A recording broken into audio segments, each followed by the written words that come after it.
All right, welcome back to the channel. It's your boy Fanon. So, post-fight, Terence Crawford stops Shawn Porter in the 10th round after Shawn Porter's father throws the towel in. Let's talk about that in this video.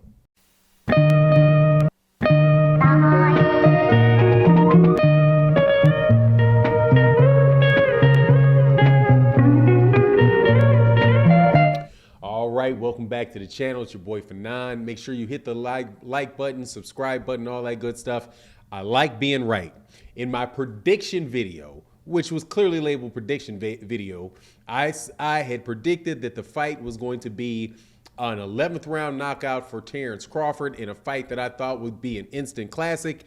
And I was not very far off the mark. Extremely good fight. I had Shawn Porter up in the fight over Terence Crawford for what Shawn Porter was doing in the first half of the fight. As the second half wore on, Terence Crawford started landing bigger body shots and stuff and counter shots to Terence Crawford to Shawn Porter. Winds up dropping Shawn Porter. Two times in the 10th round, and his father throws in the towel. So my prediction was pretty much on point. As far as, how Terence Crawford looked in the fight, I know that a lot of people, and I'm telling you, I'm saying this because I said that I thought it was going to be an 11th round knockout. Watching Terence Crawford in that fight, man, I'm telling you, it is for the people that think that he's going to do that to Errol Spence Jr. Or even a Keith Thurman.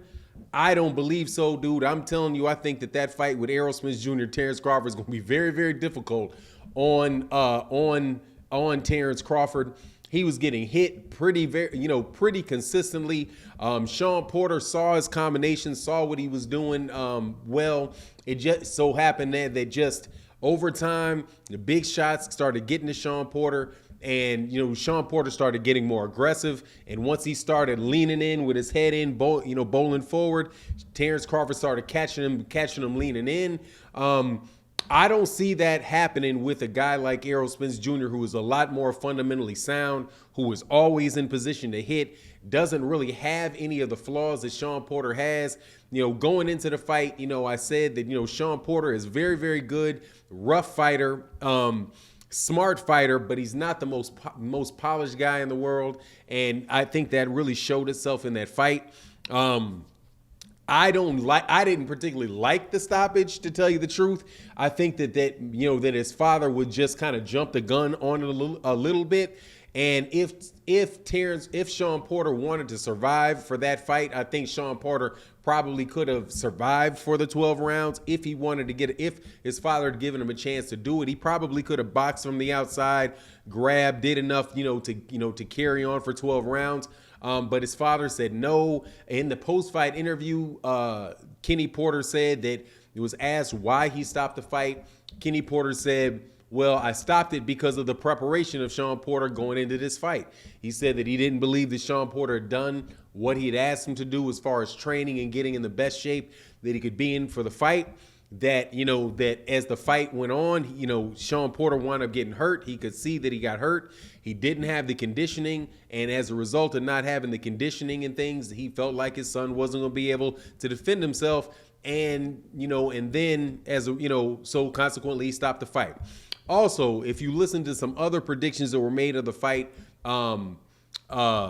Derek James, who was a trainer for Errol Spence Jr., had said that he picked Terence Crawford to win the fight, and he thought that Terence Crawford would have an easier job beating Errol Spence. That Terence Crawford would have an easier time beating Shawn Porter because a lot of the damage that was already done to Shawn Porter in the fight with Errol Spence Jr. after having been in that really big war. And it did seem like, after all of these fights with these top level guys that Shawn, he had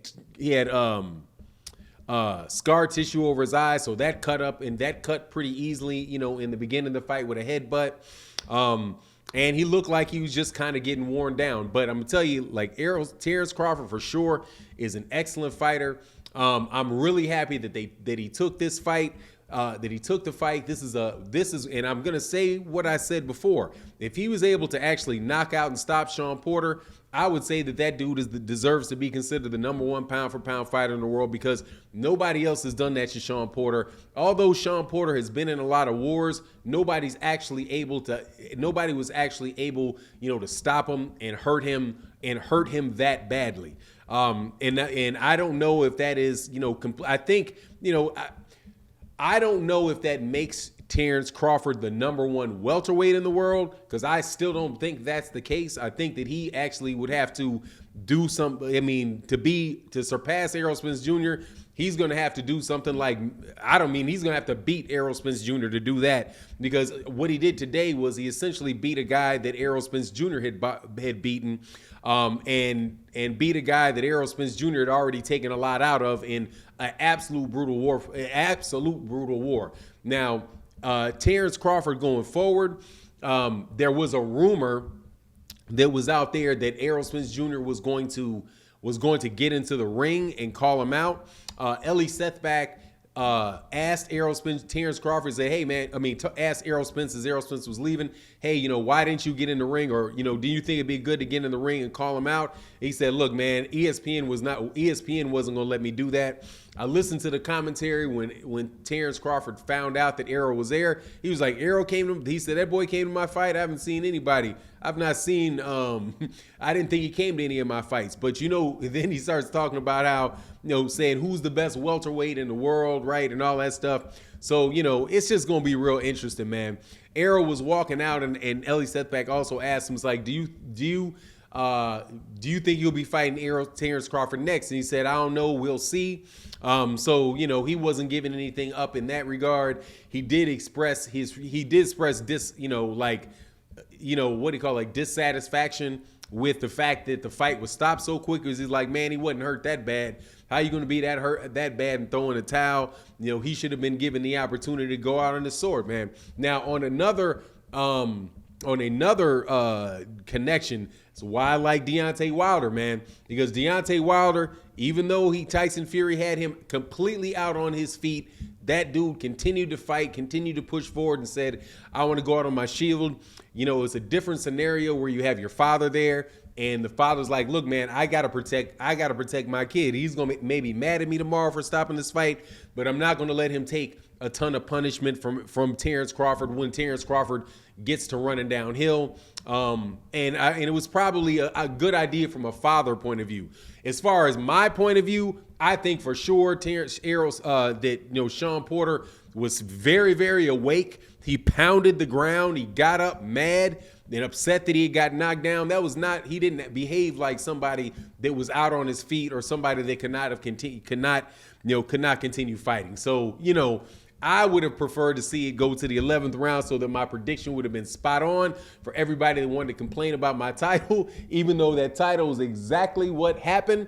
But anyway, man, very, very good fight. Like I said, Terence Crawford, number one pound for pound fighter in the world, number two welterweight until he gets in the ring with Errol Spence Jr. But hopefully this will push on. More than likely, though, what they're going to probably do is push, after listening to what they were talking about on the telecast, more than likely they're probably going to push him on to Josh Taylor next. But anyway, that's my take on the matter. You let me know what you think in the comment section. And with that, I'm out.